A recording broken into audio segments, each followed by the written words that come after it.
In the 80s and 90s, the United States was battling a terrifying and abusive drug epidemic from the people from star athletes to high school students. In 1985, one-third of Americans said they had tried marijuana at some point in their lives, and by the mid-80s, the introduction of crack cocaine had completely changed the severity of youth drug use.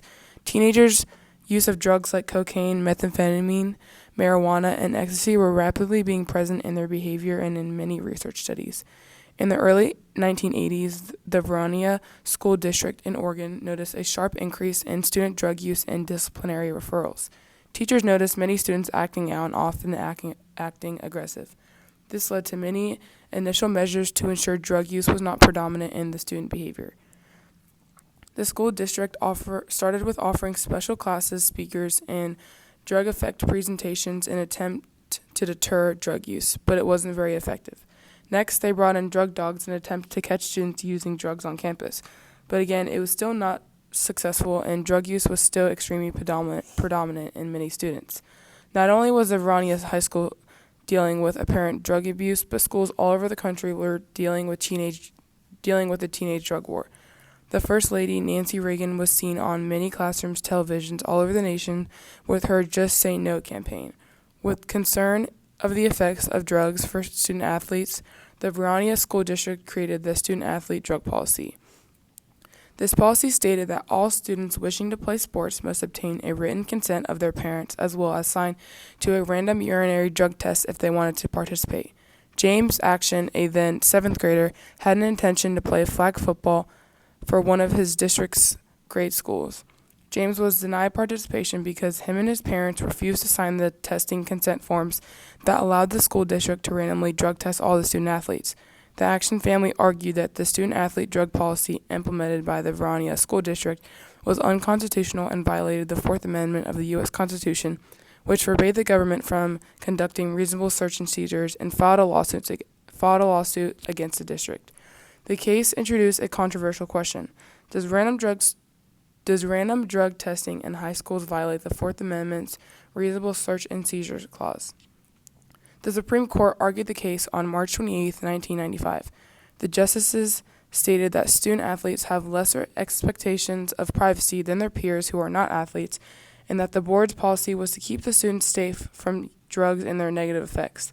Many of the justices stated that the school officials are agents of the states and that through the responsibility of loco parentis, they have the power to ensure the safety of the kids that are in their care, hence more access to private information for the sake of the child's safety. The court favored the Vernonia School District and stated that school children are already subjected to many physical examinations such as mandatory vaccinations, urinary tests, and scoliosis testing. It was in the school's best interest to drug test to keep the student athletes safe from injuries that can be sustained from drug usage and its symptoms.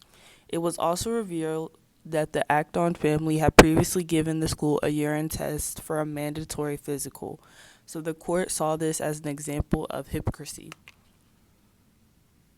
The Supreme Court took the side of the Vernonia School District with a 6-3 ruling and stated that random mandatory urinary tests were constitutional and did not violate the Fourth Amendment. Many of the justices argued that the participation in interscholastic athletics are voluntary, so the policy does not include all students of district, just people who want to participate in sports. They also concluded that the policy was to keep student athletes safe from the negative effects of drugs. The dissent argued that the school district already had a disciplinary system in place to interrogate individuals who are of suspicion of apparent drug use, and that a urinary drug test would be troublesome and unnecessary. The SCOTUS panel of judges were a majority of conservative Republicans, having a 7 out of 9 of the justices being Republican. 10 years prior to the Vernonia School District 47J versus Acton, the Supreme Court decided on a case named New Jersey versus TLO, which was also a case regarding the Fourth Amendment in school. The case involved a teenager getting charged for possession of drugs on school property. The teen argued that the searching of her purse was a violation of her Fourth Amendment right against unnecessary searches. The U.S. Supreme Court, in a 6-3, voted that the search was reasonable under the Fourth Amendment because of probable cause. This case has declared that a public school does not violate the Fourth Amendment when it chooses to randomly drug test children participating in its athletic programs for drugs and controlled substances. This case has revealed that when students go to school, they lose some of their freedoms and rights for their safety. This case decreases liberty because it gives citizens less privacy regarding drug usage, and that legalizing random drug tests for athletes after consenting. This does decrease athletes' privacy, but in return, ceases drug use in athletes, decreases sports-related injuries, and reduces cheating by using performance enhancers. Drug use increases the risk of sports-related injuries because the detrimental effects drugs have on athletes' motivation, memory, and judgment, reaction time, and coordination. So random mandatory drug tests for students ultimately decreases injuries in sports. We both believe that the student-athlete drug law regarding urinary tests does not violate the Fourth Amendment because the consent form signed by the parents and students decreases drug use, protects student-athletes from negative effects from recreational drugs, and creates a safer environment.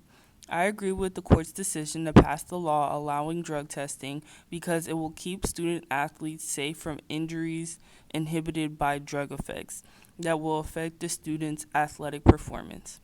I also feel like it's not a violation of privacy since students already have to submit physicals requiring urine that indicate that they're healthy enough to participate in the sport.